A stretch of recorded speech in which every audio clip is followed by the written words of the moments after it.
जय हिंद साथियों, कैसे हैं आप लोग। उम्मीद करता हूं आप सभी लोग बहुत अच्छे से होंगे और रिवीजन कर रहे होंगे, क्योंकि पीसीएस का एग्जाम आपके जस्ट सामने है। 12 अक्टूबर का दिन बहुत ज्यादा दूर नहीं है, तो आप लोग अपने तैयारी में इसी तरह लगे रहिए। आज एक नए टॉपिक के साथ हम हाजिर हुए हैं। इस समय हम लोग रिवीजन कर रहे हैं टॉपिक वाइज, ठीक है ना। जो इंपॉर्टेंट चीजें हैं उन्हीं का रिवीजन कर रहे हैं। और अगर आप लोग कंटिन्यूसली हमारे साथ जुड़े रहते हैं तो बहुत ज्यादा आपका फायदा होने वाला है। कारण उसका यह है कि सारा का सारा रिवीजन हो जाएगा, ठीक है ना। चलिए, तो आज जो हम लोग पढ़ने वाले हैं वो पढ़ने वाले हैं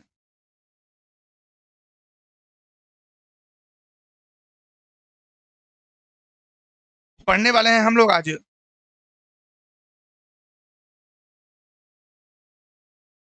1813 charter act plus charter act of 1833। यही दो चार्टर एक्ट क्यों? क्योंकि इनसे संबंधित क्वेश्चन आते हैं। बहुत ही इंपॉर्टेंट चार्टर एक्ट्स हैं, तो लिहाजा मैं आज इन्हीं चार्टर एक्ट्स के बारे में बात करूंगा, ठीक है। तो चलिए फिर शुरू करते हैं। सबसे पहले इस चार्टर एक्ट को हम लोग पढ़ते हैं। ये बहुत ही इंपॉर्टेंट चार्टर एक्ट है, चार्टर एक्ट ऑफ 1813। चलिए देखिए साथियों, कंपनी जब भारत में आई, जब कंपनी ने अपना कार्यक्रम शुरू किया भारत के अंदर, कार्यक्रम से मेरा मतलब है कि अपना बिजनेस स्टार्ट किया, अपना जो भी प्रयोजन के साथ वो आए थे, जब उन प्रयोजन के साथ वो लोग यहाँ पे सक्रिय हुए और उसी प्रयोजन को ध्यानगत रखते हुए उन्होंने काम करना शुरू किया। और जब काम किया और अपनी प्रभुसत्ता स्थापित करी, खास तौर पे व्यापारिक और उसके बाद कालांतर में राजनीतिक प्रभुसत्ता, तो उन्होंने तमाम तरह के कानून भी बनाए। क्यों? क्योंकि जिस क्षेत्र पे वो लोग रहते थे, जिस भू क्षेत्र को उन्होंने कब्जा किया हुआ था, जिस पर वो शासन करते थे, जिस पर वो व्यापार करते थे, वहां के लिए नियम कानून भी बनाए। तो इसी कड़ी में तमाम तरह के कानून बनाए गए। और उसी कड़ी में एक कानून जो सबसे खास हमको समझ में आता है वो 1813 का चार्टर एक्ट, और इसके साथ ही साथ एक और चार्टर एक्ट है 1833 का, बहुत ही इंपॉर्टेंट चार्टर एक्ट है। इनके बारे में आज हम लोग बात करेंगे, ठीक है। तो देखिए साथियों, आपको मैं बता दूं कि कंपनी अभी तक पूरी तरीके से कंपनी की मोनोपोली थी। भारतीय व्यापार पे कंपनी की कंप्लीट मोनोपोली थी, अर्थात कंपनी ही सिर्फ भारतीय व्यापार पर काबिज थी और यहाँ पर व्यापार करती थी, मुनाफा कमाती थी, ठीक है।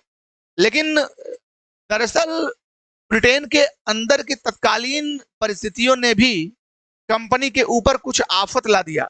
और वो आफत क्या था, उस आफत पर थोड़ा चर्चा कर लेते हैं। क्या दिक्कत हुई जिसकी वजह से समस्या आई? दिक्कत यह हुई कि 1760 के दशक के बाद ब्रिटेन के अंदर औद्योगिकरण की शुरुआत हुई, मशीनों का निर्माण हुआ और एक उद्योग की भावना पैदा हुई लोगों के अंदर। कारण है कि भारत पे बैटल ऑफ प्लासी के बाद भारत पे उनका जो है नियंत्रण स्थापित हो गया था।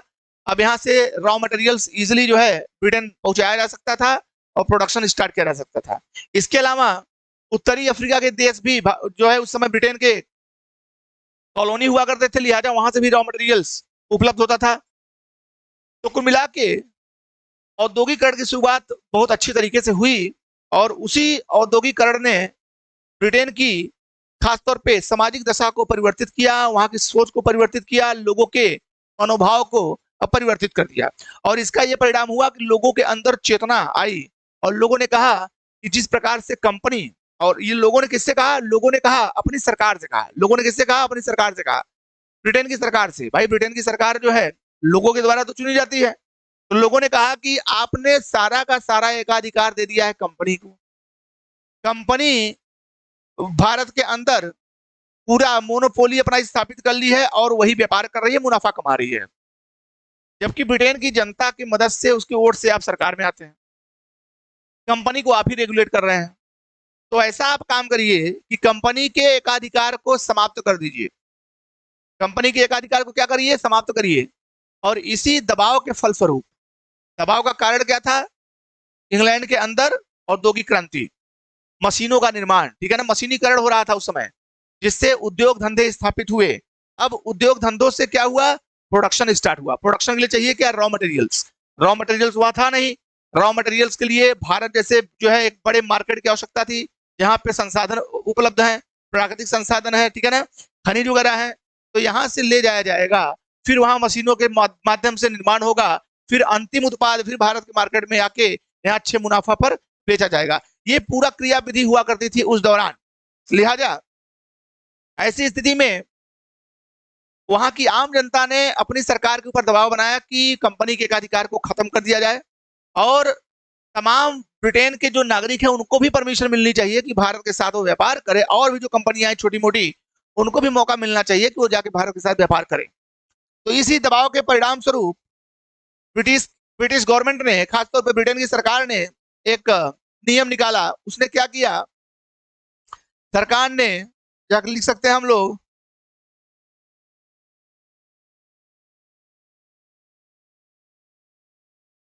The British parliament abolished the monopoly of the company, specially कौन सी monopoly? Trade monopoly of the company in India, thereby allowing all the nationals of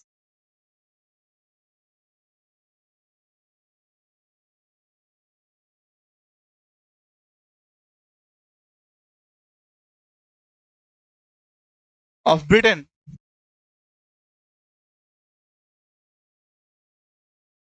were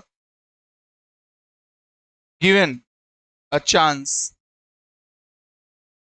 to have an equal access, have an access to the Indian market.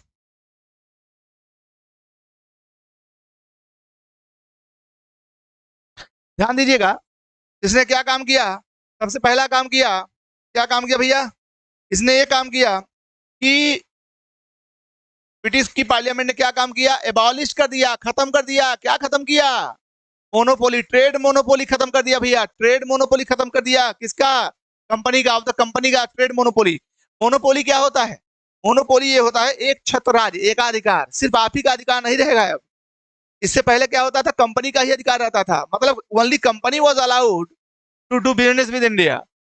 तो अब क्या है कि अब वहां के नागरिकों ने अपनी सरकार पे दबाव बनाया कि हमारे लिए भी अलाउ किया जाए, और वहां पे औद्योगिकरण अपने चरम पे था, रॉ मटेरियल की आवश्यकता सबको थी, उत्पादन की आवश्यकता सबको थी, लिहाजा वहां की जनता ने दबाव बनाया, और फलस्वरूप वहां की सरकार ने, खासतौर पर पार्लियामेंट ने एक नियम निकाला, एक कानून पास किया, और कंपनी के मोनोपोली को स्टार्ट बंद कर दिया गया, खत्म कर दिया गया। ठीक है, और इसका परिणाम क्या हुआ कि जितने भी नेशनल्स थे वहां के नागरिक ब्रिटेन के, उनको भी मौका मिला कि आइए आपको भी एक जो है आपको भी मौका दिया जाता है।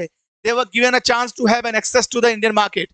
उनको भी भारतीय मार्केट में पहुंच प्रदान की गई, उनको भी भारतीय मार्केट में आने का अवसर प्राप्त हुआ। तो कुल मिला के ये एक चीज जो है इसका पहला प्रावधान था। दूसरा प्रावधान भैया, तो क्या मोनोपोली कंप्लीटली खत्म कर दी गई? नहीं, मोनोपोली खत्म, रिड्यूस की गई, उसकी मोनोपोली सीमित की गई। इसके साथ साथ क्या हुआ कि company now the company had the monopoly only in trade in tea and trade with China। अब भैया ध्यान दीजिएगा, अब कंपनी के पास मोनोपोली क्या बची थी? कौन सी मोनोपोली बची थी कंपनी के पास? कंपनी के पास मोनोपोली बची थी only in trade in T, चाय में व्यापार के साथ कंपनी की मोनोपोली है अभी। मतलब चाय का व्यापार जो है कंपनी ही करेगी, ये मोनोपोली बचा के रखी गई। और इसके अलावा ट्रेड विद चाइना और चाइना के साथ, तो दो चीजों को अगर छोड़ दिया जाए तो सारी मोनोपोली कंपनी की खत्म कर दी गई भारत के अंदर। मोनोपोली का सीधा मतलब ये नहीं होता कि कंपनी का पूरा अधिकार खत्म कर दिया गया, नहीं, कंपनी का अधिकार है लेकिन एकाधिकार नहीं है, सिर्फ उसी का अधिकार नहीं है बल्कि बाकी नेशनल्स भी आके बिजनेस व्यापार कर सकते हैं। ये चीज जो है शुरू किया गया, इस चीज की शुरुआत की गई 1813 के चार्टर एक्ट के माध्यम से। चलिए भैया अब आगे चलते हैं। दूसरा प्रावधान क्या हुआ?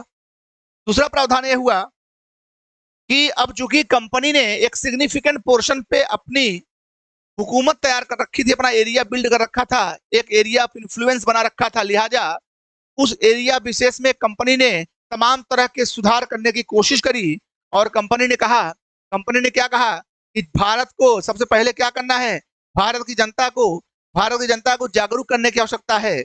वो एक ऐसी ब्रीड तैयार करना चाहते थे जो कि शकल सूरत से तो इंडियन हो लेकिन मन से, मानसिकता से, क्रियाविधि से, गतिविधि से वो अंग्रेज हो। और इसके लिए अंग्रेजी की शिक्षा बड़ी आवश्यक मानी गई।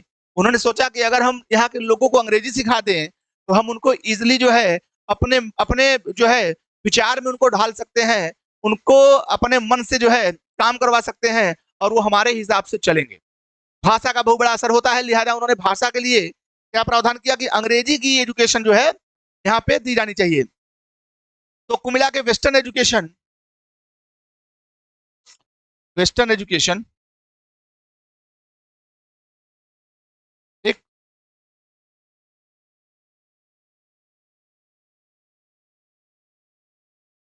in English was proposed to be imparted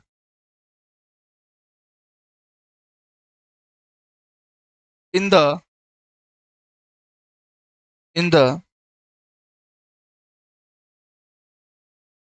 company's territories in India। अर्थात कंपनी द्वारा जो जो एरिया जो कंपनी द्वारा जो एरिया कंट्रोल होता था उस एरिया विशेष में रहने वाले लोगों के ऊपर वेस्टर्न एजुकेशन अर्थात इंग्लिश में शिक्षा, वेस्टर्न एजुकेशन में तमाम तरह की चीजें आती हैं, वो भी सारी चीजें इंग्लिश में दी जाए, ठीक है। और इसके लिए उन्होंने प्रावधान किया, कहा कि दिया जाना चाहिए, जिससे अंग्रेजी का विस्तार जब होगा तो अंग्रेजों की तरफ सोचना प्रारंभ कर देंगे। वो शकल सूरत से तो भारतीय रहेंगे लेकिन मानसिकता से वो अंग्रेज हो जाएंगे। वो एक ऐसी ब्रीड तैयार करना चाहते थे, एक ऐसी नस्ल तैयार करना चाहते थे, लिहाजा उन्होंने ऐसा काम किया। और इसके लिए व्यापक तौर पे 1 लाख रुपीस, ठीक है ना, 1 लाख रुपीस एनुअली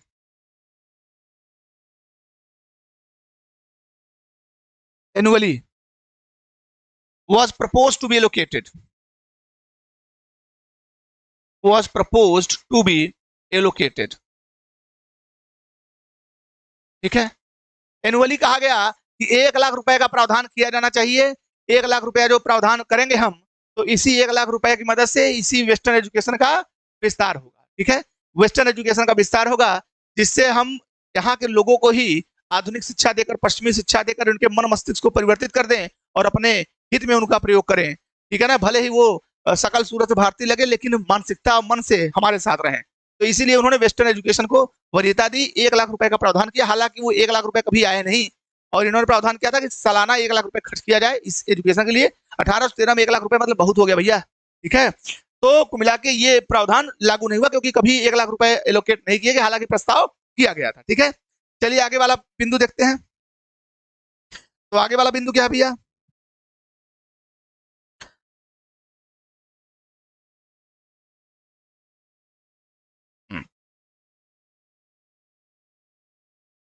अब देखिए इसी समय भारत के अंदर मिशनरी समझते हैं, जो क्रिश्चियन मिशनरीज होते हैं, ऐसे लोग जो धर्म का प्रचार प्रसार करते हैं, उनको पहली बार भारत में आने का परमिशन मिला कंपनी की तरफ से। कंपनी ने कहा कि आइए आप और यहाँ के लोगों को जागरूक करिए, यहाँ के लोगों के मन मस्तिष्क को प्रभावित करिए और क्रिश्चियनिटी का प्रचार प्रसार करिए ताकि क्रिश्चियनिटी का बेस अर्थात उसका आधार भारत में मजबूत हो सके। लिहाजा कंपनी की तरफ से पहली बार परमिशन मिला वो क्रिश्चियन मिशनरीज, जो मिशनरीज होते हैं were allowed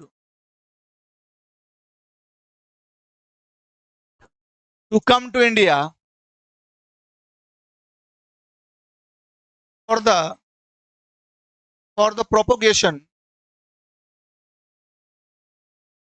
propagation of the Christianity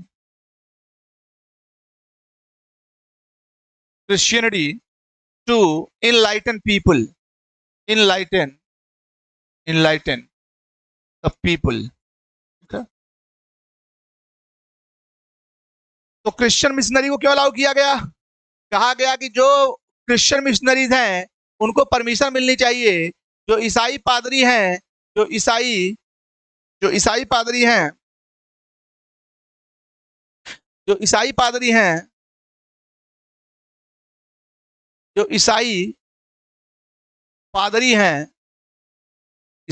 हैं, उनको परमिशन मिलनी चाहिए, वो भारत में आए और अपने मत का प्रचार प्रसार करें। क्या करें? प्रचार प्रसार करें। तो लिहाजा ईसाई मिशनरी को पहली बार परमिशन मिला कि भैया आइए to India for the propagation, मतलब प्रचार प्रसार ऑफ द क्रिश्चियनिटी का अर्थात ईसाई धर्म का प्रचार प्रसार, टू इनलाइटन द पीपुल, लोगों को जागरूक करने के लिए, लोगों के अंदर जागरूकता का विकास करने के लिए, लोगों को जगाने के लिए, उनको इनलाइटन करने के लिए इनको परमिशन मिली कि आप भारत आए पहली बार। ठीक है ना?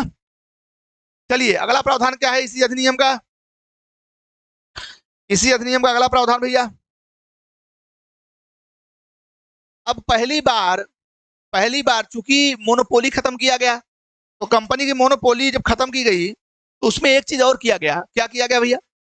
किया यह गया कि जो ब्रिटेन की महारानी थी, क्वीन, ठीक है ना, या तो कह सकते हैं British crown, I mean it would be better to say British crown rather than queen और किंग। तो ब्रिटिश क्राउन जो भी, चाहे मेल हो फीमेल हो उस समय जो भी, तो जो क्राउन का शासन होता था, पहली बार क्राउन के शासन की सॉवरेनिटी को घोषित किया गया कि जो हमारे यहाँ जो कंपनी ने, खासतौर पे भारत के अंदर जो कंपनी ने एरिया बना रखा है, उसके ऊपर क्राउन की संप्रभुता है, पहली बार घोषित किया गया। इस बात को समझना है। तो क्या कहना है इस अधिनियम ने? It asserted for the first time the sovereignty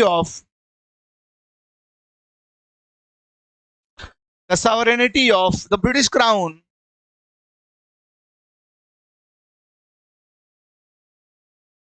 over the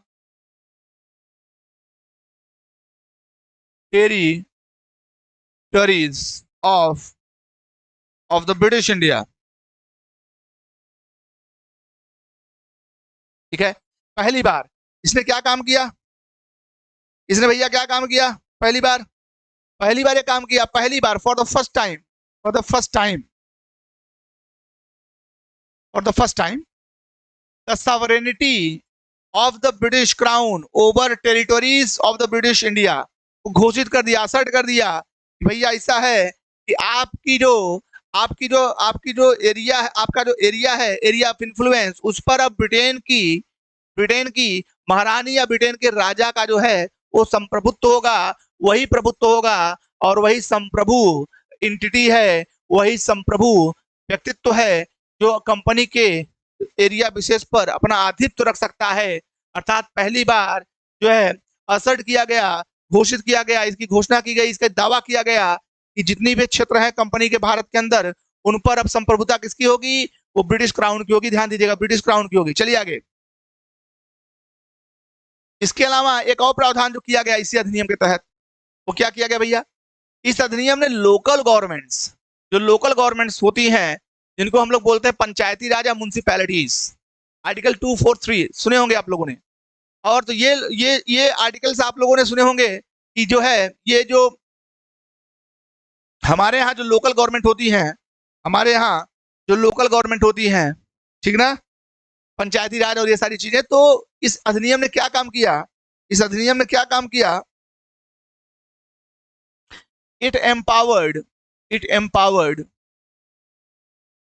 the local governments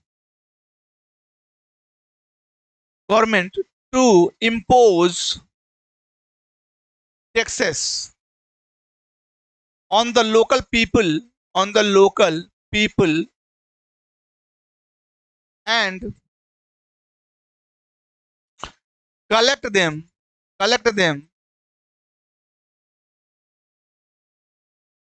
regularly, and also punish them punish them if they don't pay it, if they don't pay it। इसका मतलब समझिए, इसका मतलब भैया क्या है कि इसने क्या किया, लोकल गवर्नमेंट को शक्ति दे दी। क्या कर दिया, लोकल गवर्नमेंट को क्या दिया, इसने लोकल गवर्नमेंट को शक्ति दे दी कि जितनी लोकल गवर्नमेंट है वो टैक्स लगा सकती हैं, किसके ऊपर, लोकल जनता के ऊपर, उनके एरिया में रहने वाले लोगों के ऊपर।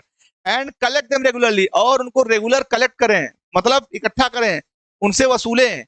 एंड ऑल्सो, और यहाँ तक कि उनको दंडित करें यदि वो पे नहीं करते तो, यदि वो टैक्स पे नहीं करते तो दंडित करें, उनको पनिश करे। ये भी अधिकार चार्टर एक्ट 1813 के द्वारा दिया गया। ठीक है, तो ये कुछ प्रावधान थे जो 1813 के हैं, ये कुछ प्रावधान है जो 1813 के हैं।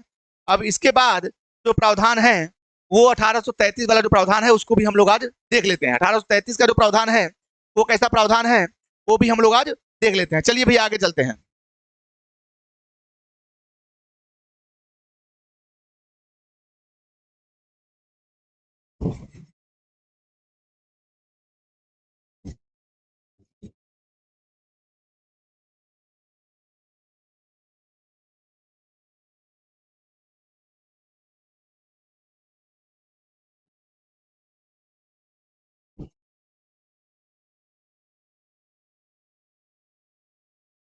Charter act 1833,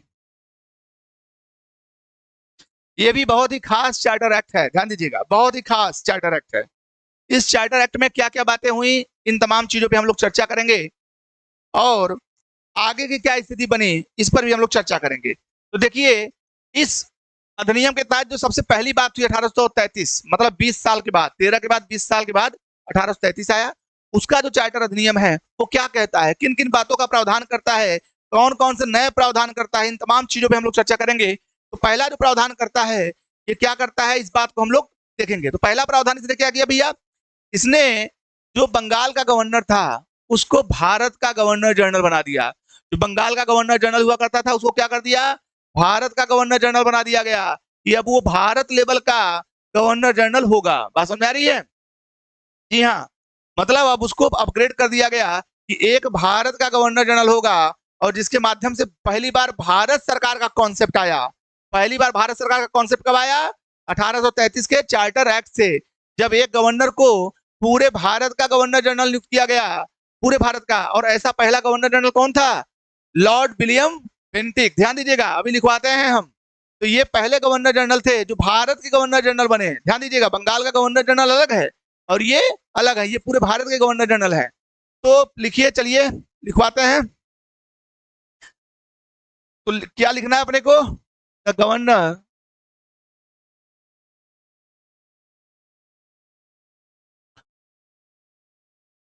general of Bengal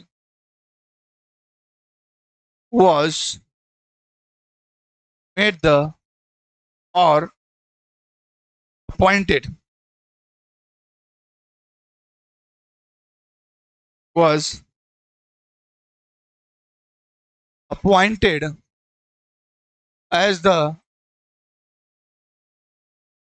governor general of India. ठीक है, India.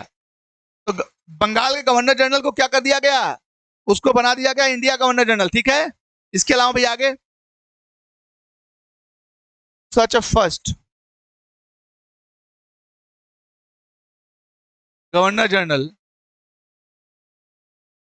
General was Lord William Bentinck. ठीक है, ये पहले गवर्नर जनरल थे। ध्यान दीजिएगा, पहले गवर्नर जनरल कौन थे, लॉर्ड विलियम बेंटिक। ध्यान दीजिएगा, ठीक है। तो इनको क्या कर दिया गया, पूरे भारत का गवर्नर जनरल बना दिया गया, इनको पूरे भारत का गवर्नर जनरल बनाया गया, ध्यान दीजिएगा। तो अब भैया आगे चलते हैं, आगे चलते हैं, थोड़ा मैं बता देता हूं आप लोगों को कि इनको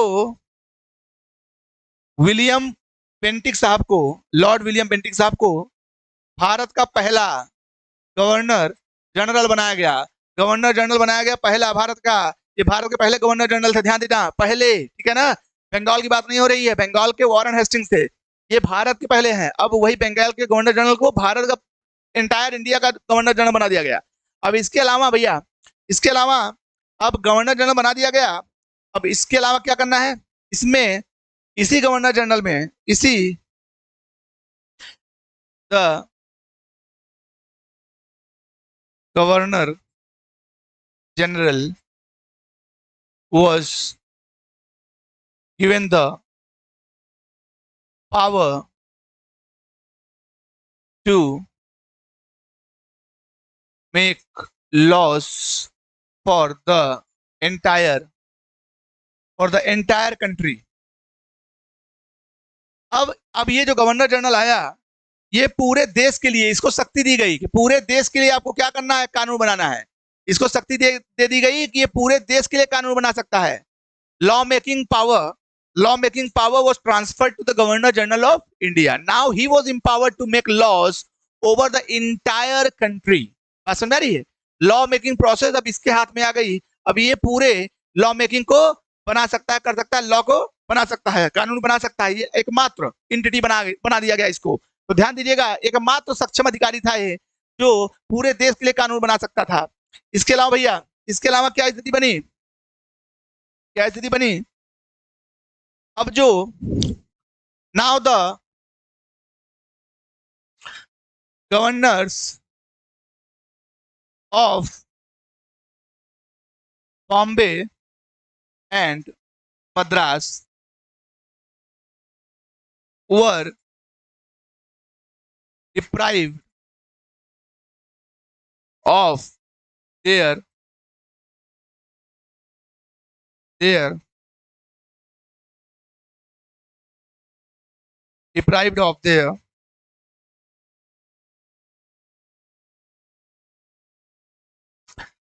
legislative powers।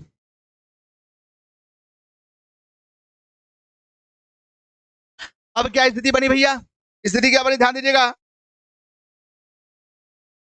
जो गवर्नर्स थे बॉम्बे और मद्रास के गवर्नर्स जो थे, उनको कानून बनाने की शक्ति से वंचित कर दिया गया, ध्यान दीजिएगा। Now the governors of Bombay and Madras could not make any law because they were deprived of legislative powers. The total legislative power was transferred to the governor general of India. तो अब क्या हुआ कि पूरी शक्ति गवर्नर जनरल ऑफ इंडिया को दे दी गई law making की। अब कोई कानून बनाने का सक्षम अधिकारी नहीं रहा, लिहाजा बॉम्बे के गवर्नर और मद्रास के गवर्नर भी अब जो है कानून नहीं बना सकते थे, इनकी शक्ति छीन ली गई। ध्यान दीजिएगा, बात समझ में आ रही है। तो हम कह सकते हैं for the first time, so for the first time we see an Indian government in India। तो पहली बार हम भारत सरकार का गठन देखते हैं, पहली बार हम लोग क्या देखते हैं कि भारत सरकार बनी। अभी तो क्या क्षेत्रीय सरकारें थी ना, क्षेत्रीय लेवल पे काम होता था, अब पहली बार भारत सरकार जैसा एक जो है कोई हमको दिखा कि भारत सरकार भारत में रूल कर रही है, अर्थात एक शासन जो है और एक शासक है जो पूरे भारत के लिए कानून बना रहा है जो है। तो इसकी वजह से ये इंडियन गवर्नमेंट का जो कॉन्सेप्ट है पहली बार जो है परिलक्षित हुआ 1833 के चार्टर एक्ट के माध्यम से। बात समझ आ रही है। चलिए भैया आगे चलते हैं, हम लोग आगे चलते हैं। इसके अलावा क्या किया गया, इसके अलावा एक और काम किया गया। अभी इसके पहले आप लोगों ने देखा कि 1813 वाले चार्टर एक्ट में कंपनी के मोनोपोली को तो खत्म किया गया था, लेकिन पूरी तरीके से नहीं किया गया था। चीन के साथ व्यापार और चाय के साथ व्यापार को छोड़कर बाकी खत्म किया गया था। इसमें क्या किया गया, कंप्लीटली खत्म कर दिया गया। मतलब नाउ मतलब the trade monopoly of the company was completely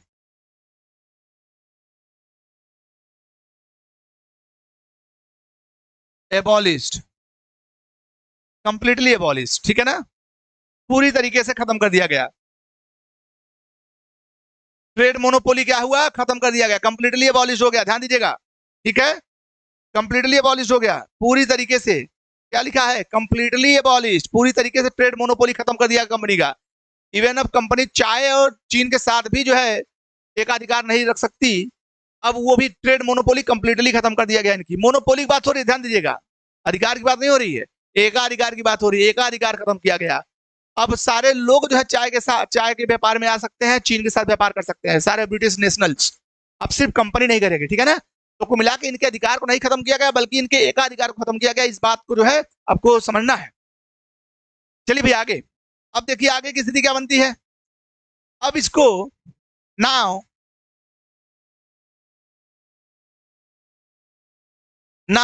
the company was made an administrative body. अब इसको एक प्रशासनिक तंत्र बना दिया गया, rather than a commercial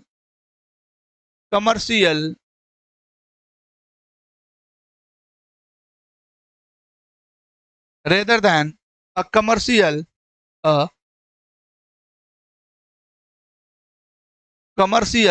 body, ठीक है।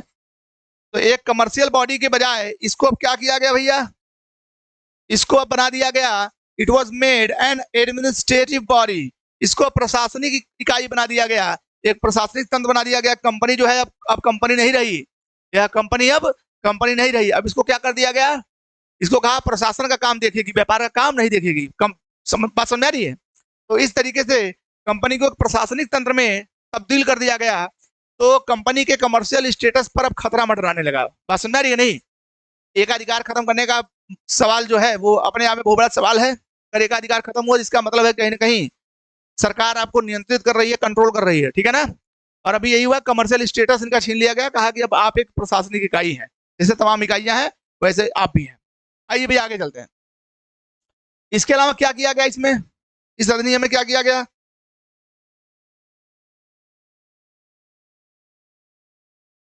इस अधिनियम में जो सबसे बड़ी बात की गई वो की गई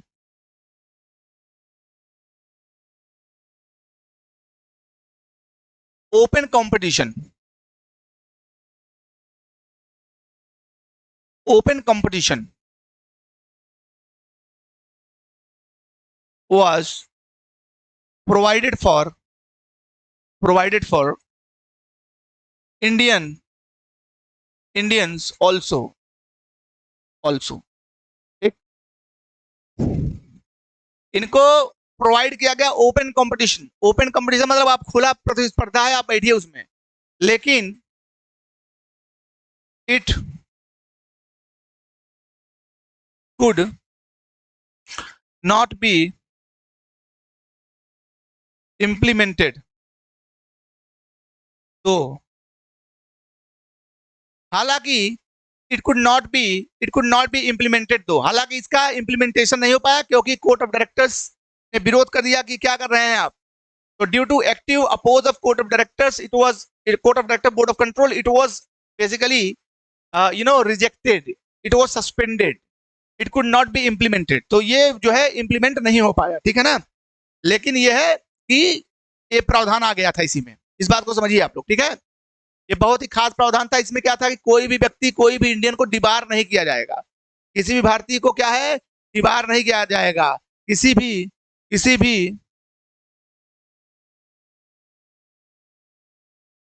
भारतीय को पद से अयोग्य नहीं किया जाएगा, ठीक है।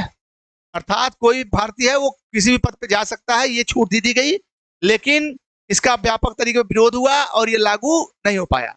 हालांकि कालांतर आगे चल के 53 में लागू होता है, 1853 में लागू हो जाता है, लेकिन इस समय इस पर ऑब्जेक्शन आ गया और ये लागू नहीं हो पाया। ठीक है, तो दोस्तों ये रहा पूरा 1833 और 1813 का चार्टर एक्ट। उम्मीद करता हूं आप लोगों को समझ में आया होगा।